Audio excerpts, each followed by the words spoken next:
And he said, Houston, I do love it. It is exactly what I'm looking for. It is exactly what we need. But the fact of the matter is, I am not going to take something to my boss that's not based on a book because I don't want to put my job on the line for you. That's exactly what he told me. Why don't we see new ideas in Hollywood? I think it's because of risk. I think when you look at the risk analysis of feature films or television, there's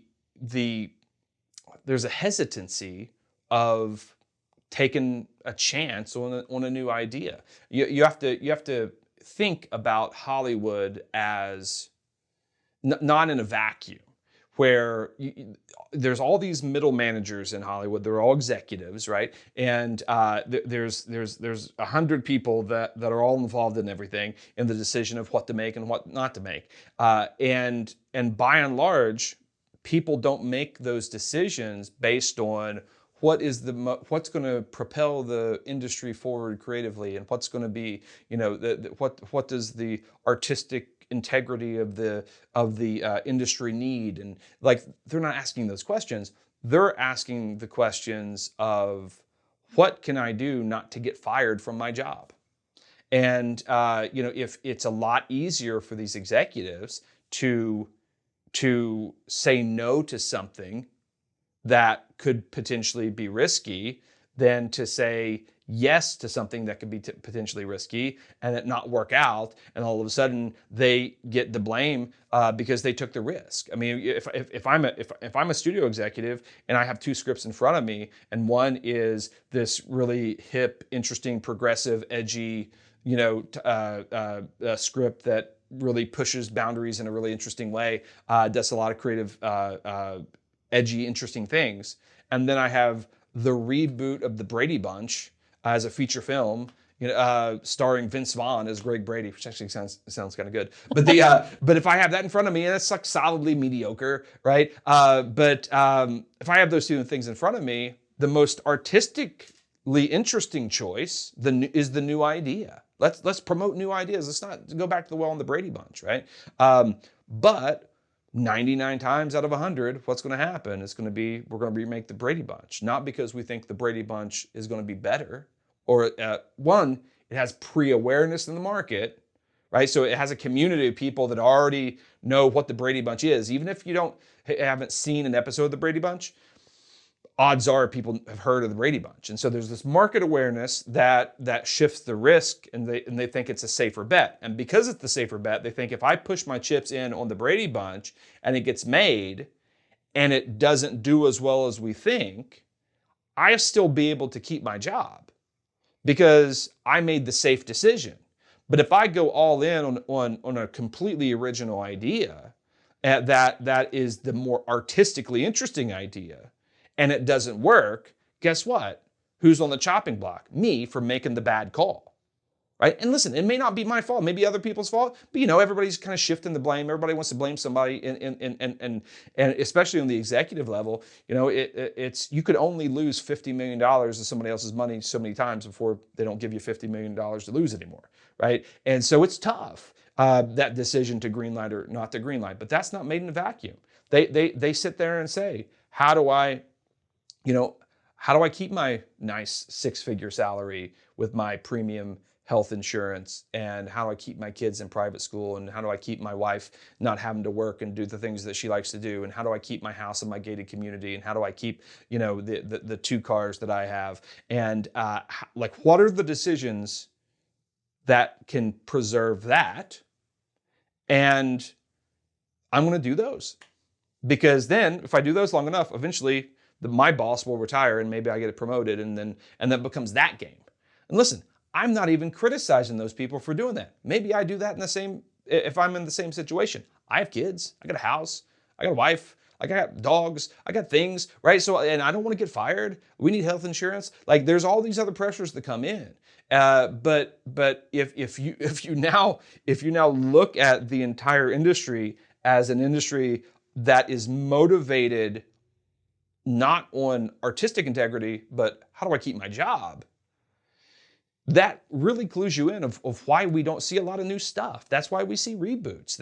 And listen, largely reboots don't work. We saw that with female Ghostbusters. We saw that with the new Terminator movie. We saw that, we've seen that every now and then they work, right? Hawaii Five-0 worked, I think. There's some that 21 Jump Street, I think, worked. Actually, the times you actually see it work, I think, is when you shift platform. If it was originally a movie, then they turn it into a TV show, or originally a TV show and they turn it into a film. That usually works more than film to film or show to show, typically, just as an anecdotal observation. But it's largely reboots don't work that well in the industry. Just look at the numbers. So why do they do it? It's because it's the safer bet. But even though we know it's not a safe bet, it looks like the safer bet. So when people come to blame somebody, I can say, whoa, no, everybody knew the Brady Bunch. It's not my fault. It's Vince Vaughn's fault. It's the director's fault. It's somebody else's fault but mine, right? So then I get to stay in my gated community. I mean, it's really interesting. I mean, look, the executives, I was talking to the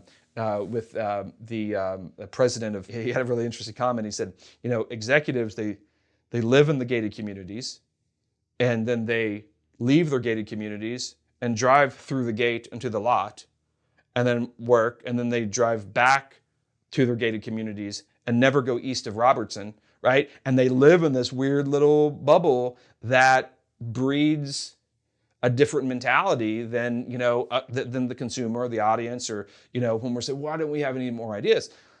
It's not our money on the line, right? It's easy to say there should be new ideas. We shouldn't make so many superhero movies. It's not our money. Like, it's easy to say that if it was your $50 million or $100 million that you're actually putting on the line, maybe that conversation changes, right? Because now you're like, maybe I don't want to take the risk on the progressively interesting, edgy, psychological thriller that doesn't have any pre-awareness in the market. Maybe it will end up being one of the coolest, most artistic films that we've seen in the last 10 years. But we've all seen movies like that not be financial successes. This is how they turn into cult classics, right? And we see movies and we're like, how did that not work? Why doesn't everybody see this? And there's 1,000 reasons why great films aren't commercial successes. And not being a commercial success doesn't not make you a great film artistically, of course, right? But when it's your money on the line, it's a different story. Right. And so you have to, and when it's your job on the line, when you're spending when it's your job to spend someone else's money, which puts your job on the line, the calculation changes.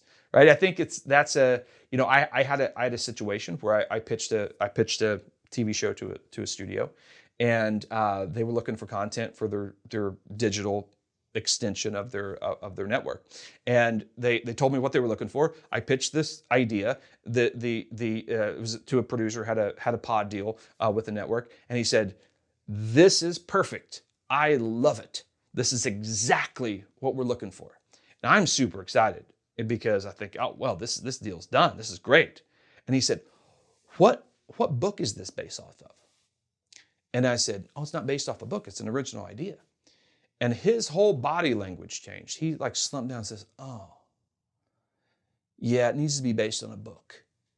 And I said, "No, it doesn't, because you love it and you think it's perfect and it's exactly what you need. So we're good, right?"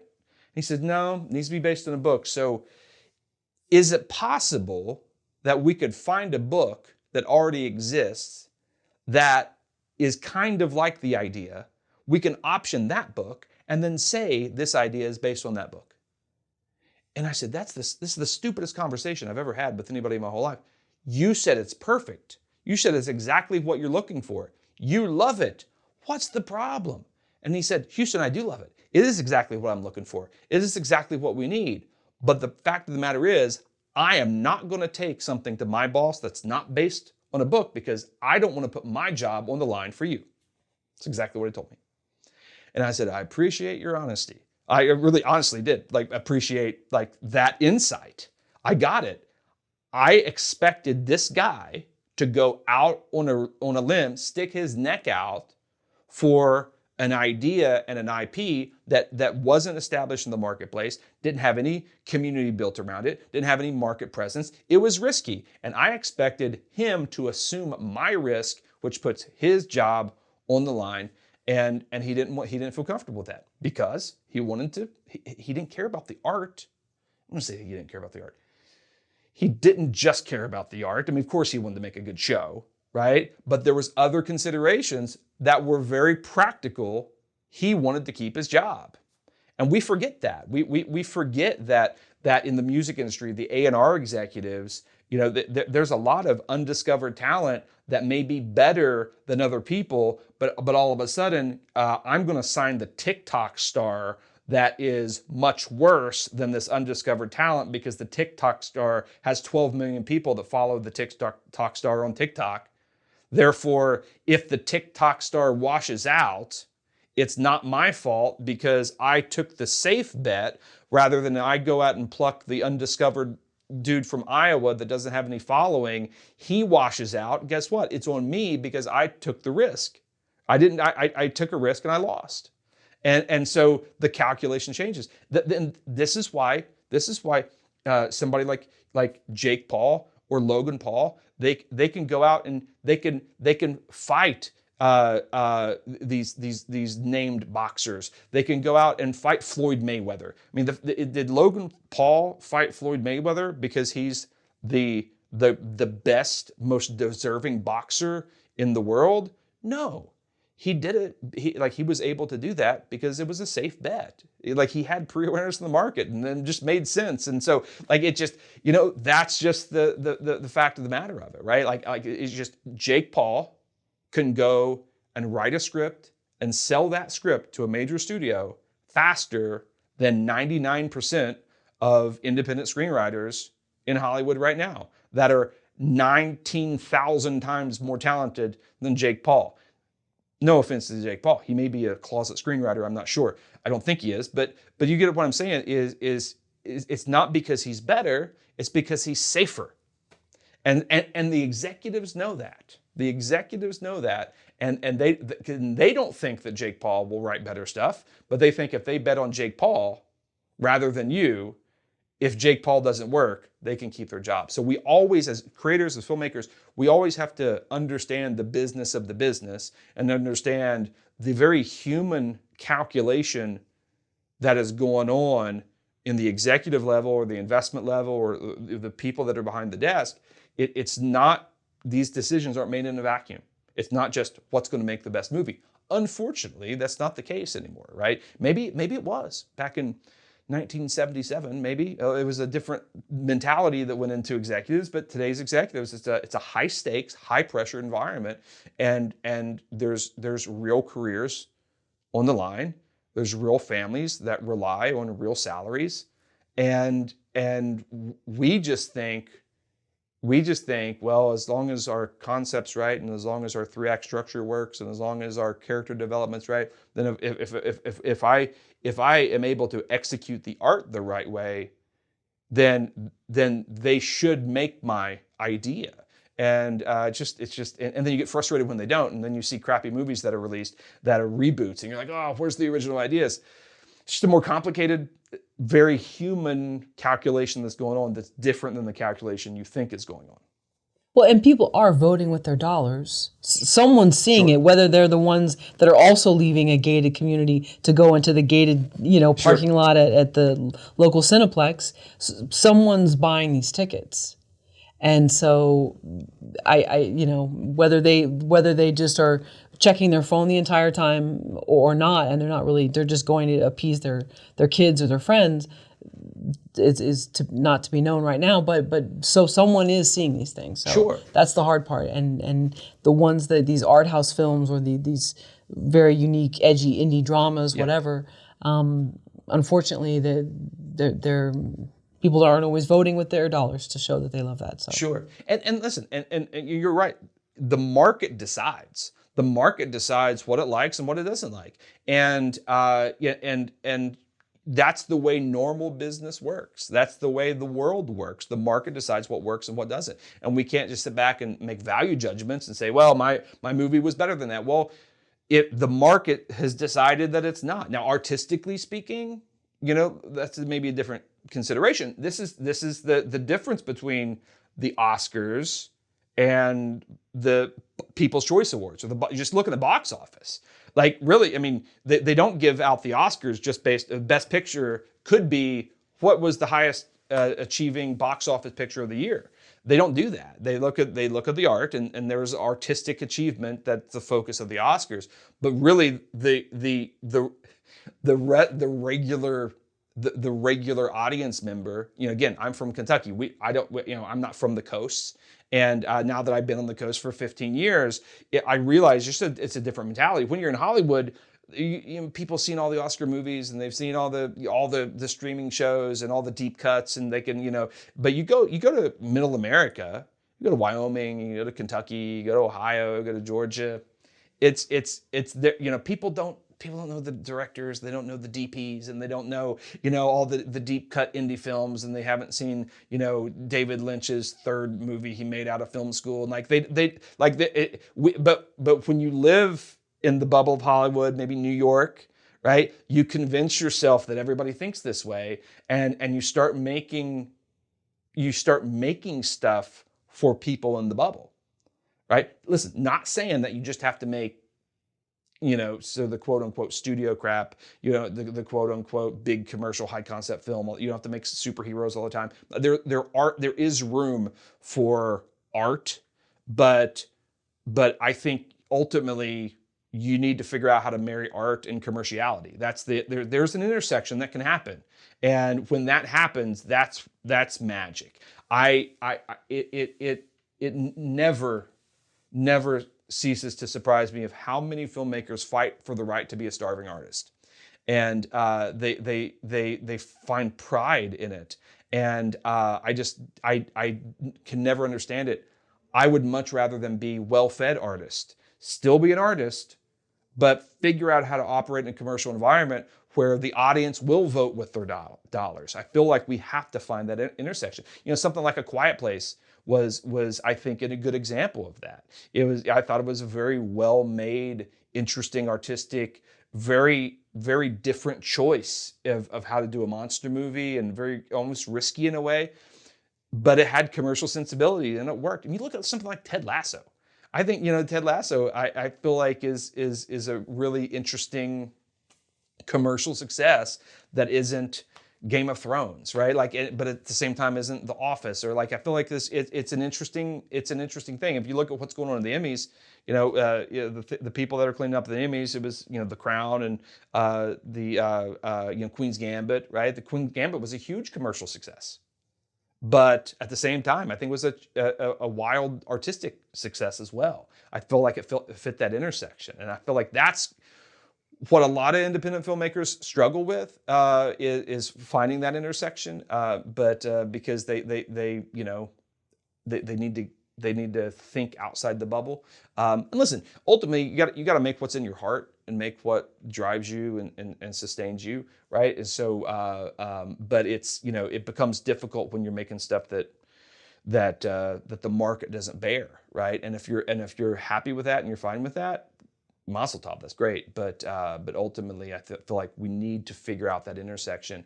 And if you can, again, it goes back to that pre-awareness conversation. If you can figure out how to take that interesting, super artistic, edgy IP, if that people don't want to touch because it's too risky, if you're able to establish that in the market in 3 or 4 different ways, or even one way, like you establish it as a podcast and it pops as a podcast, and now 100,000 people subscribe to that podcast, guess what?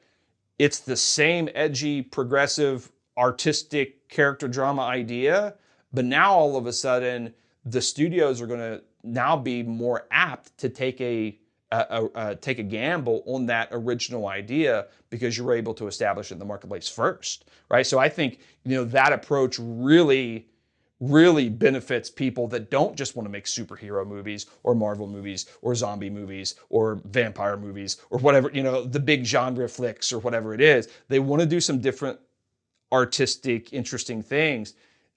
even more, these people have to embrace all the tools in the toolbox. They have to figure out how to establish in the marketplace. Let's prove the audience. And once we can prove the audience, then all of a sudden these people that were nervous about taking a flyer on it are going to be a lot less nervous because they see that you've proven yourself in the marketplace. I had an investor that said that told me every single movie that is pitched to him, he has the filmmakers go. He said he'll invest, if he decides to invest, he will only invest 80%, and it's 80% finishing funds, and he makes the filmmakers go and raise 20%, the first 20% of the budget on Kickstarter, right? And it's one, I think he's testing the horsepower of the filmmaker, but really what he's looking for is, you need to prove that there's a market. You need to prove to me that there are people that will actually get behind this thing. And if there's people that actually get behind this thing, guess what? Okay, cool. I'll come with the other 80%. But you gotta generate the market first, right? And so I think if you are one of the filmmakers that have the edgier, non-commercial idea, then you have to figure out a way to get that story and that IP to as many people as you can, aggregate the data and the analytics of the audience, and then use that to soften the risk analysis that was probably well against you, was working against you, but now you can shift that now to potentially, depending on the success, to actually working for you in a great way.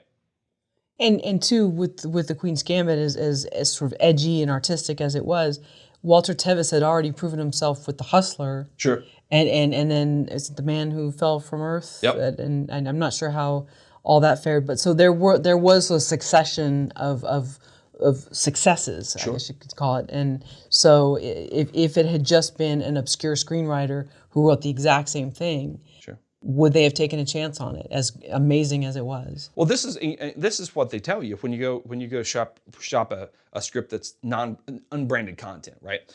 They'll say you need to go package this.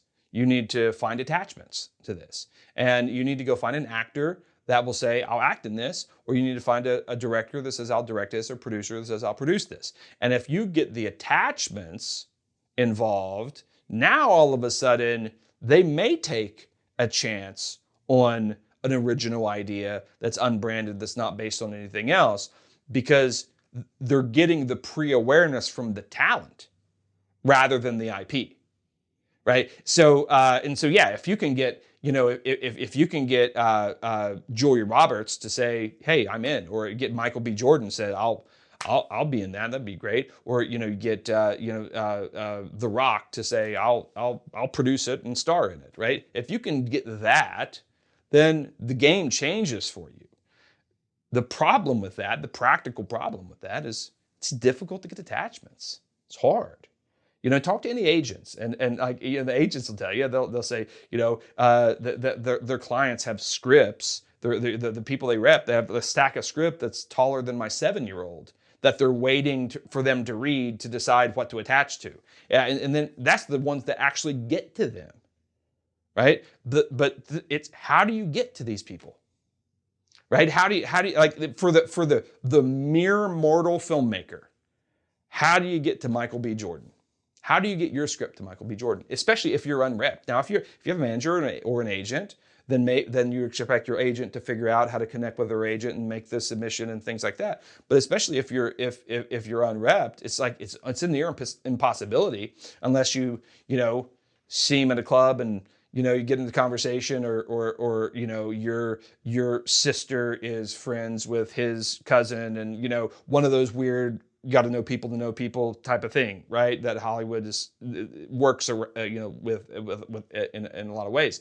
But it's hard to get those attachments. I had a buddy who was a professional house sitter for celebrities when they go out of town. Like, he's licensed and bonded as a house sitter, which is, God bless America that can even be a thing. But so he goes out and when these celebrities go out of town, he'll stay at their house, feed their dogs, feed their parrot, things like that, and then there's somebody there in case they get robbed, or they think they won't get robbed if somebody's in the house. So, but he was telling me that he was staying at an actor's house who was an A-list actor in the 70s, late 70s. Now is older, probably a C-list actor. At this point, not, doesn't do a lot of stuff, but used to be, everybody knows him, it's a big name, right? And he told me, he said he would receive courier packages of scripts, and he would open them up, take the script out, open up a room and throw it in. And there was this huge pile of scripts there that this guy was supposed to be reading through in order to decide what to attach to. What's going to be your next movie, right? And it's just like, so frustrating for writers, and because we're writing this stuff and we send it out and we think, okay, The Rock's going to read this and I'm just waiting for The Rock to get back to me, and Tom Hanks is going to maybe be in my movie, maybe not, right? But now it's 150 scripts before he'll get to your script, and who knows when that is. It's a hard game to get attachments, right? If you can get attachments, great, but I like to now say, I'm gonna now approach IP in a way that that I'm gonna presume I don't get any big attachments. I'm not gonna not try to get attachments. Of course, you attempt to get attachments, but I'm gonna presume I don't. And so that if I do, it's gravy. It's not the entree. I'm not betting on it, right? And so I'm gonna try to attack the market, build the IP with pre-awareness as much as I can, with the mindset that I'll never get attachments, so that I can skew the risk analysis myself through the aggregation of the audience. And then if Jennifer Lawrence decides to be in the movie, then even better. It's gravy, right? It's the icing on the cake, not the cake itself, right? But that shows you the pre-awareness has to come from somewhere. It's either coming from the talent or it's either coming from the IP, but it has to come from somewhere, right? Unless, this is my eternal caveat to that, horror movies. Horror movies are this really bizarre exception. Somebody like Jason Blum they can make a horror movie with nobody you've ever heard of, with a director you've never heard of, with a story that's never been established in the marketplace, and you can still make those movies, and they can still make money at the box office. And horror movies defy all those rules for whatever reason. Which is interesting. The horror genre is very specific about that. If you come up with a concept that's great, and the visual concept that goes along with it, and figure out a wildly creative way to kill people and things like that, then you can still get that stuff made. So which is great for the horror industry. Everything but the horror outside of the horror industry operates on pre-awareness in a major way. I actually like that idea for a movie, that the house sitter, and the guy goes in and starts reading these scripts because he's bored and he has all this time and he's supposed to stay there, and then he starts writing himself. He doesn't take anybody's ideas, but he says, you know what, I want to do a screenplay, and it gets made. I love it. That would be awesome. Yeah, you should write that. I like it. Well, maybe, I don't know. Yeah, just establish it in the market. I'll check with your friend first. That's it. Yeah, for sure.